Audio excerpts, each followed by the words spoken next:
This is the fastest and easiest way to learn Ukrainian grammar. Ukrainian grammar is quite complicated, like in all Slavic languages, to my knowledge. And if you try to study the rules, it's going to take forever. It's going to be confusing and boring, and yeah, it's you're probably not going to make it. So instead, what I recommend is learning phrases. And what we're going to do here is take this list of sentences, example sentences, that include all the different tenses. So we've got different verbs, basic verbs, like to be, to have, to do, to go, to see, things like that.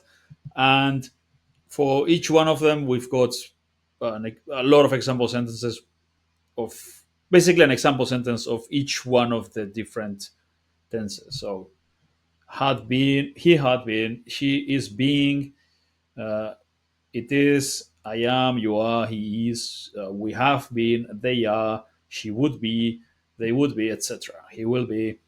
You see, there's a lot of them. And then later on, you get to do, to make, to think, etc.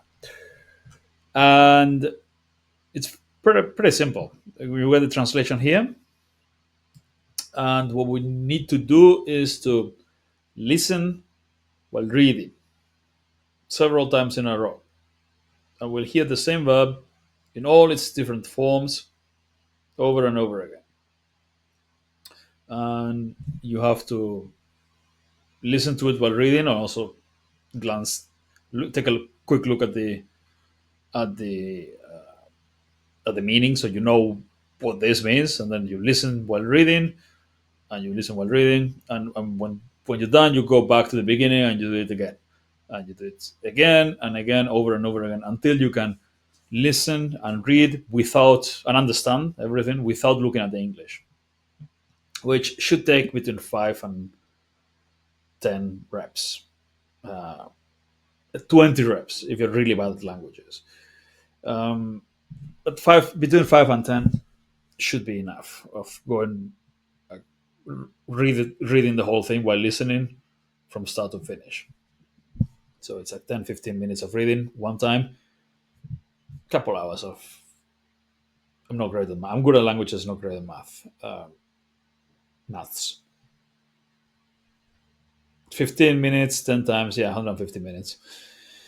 Uh, yeah, 2.5 hours. You can do this pretty fast.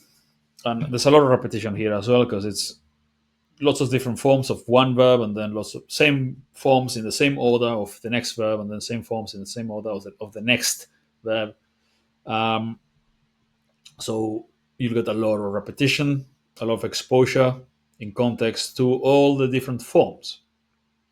And by doing this, you learn all the different tenses fast. Now, tenses are not cases. The cases are a different thing. We'll take a look at that as well.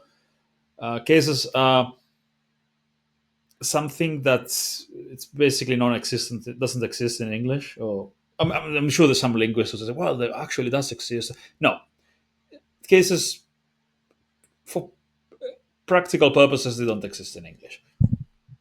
What, with cases, I mean problema, but then if solve the problem is problemu. Yeah, the musicantum. These endings, those are the cases. For that, we'll use another list. This is for verb conjugations for uh, different tenses, all right? Past, present, future, he, she, you, me, all that. To learn all those. The cases, like to whom, about what, where, the endings of the words, we'll use a different list for that. Because of different concepts, and you will, again, we'll learn them with example sentences as well, but let's keep them separate because otherwise it'd be confusing. Um, well, in fact, you could just learn random sentences, and if you learn enough of them, you learn all of this naturally.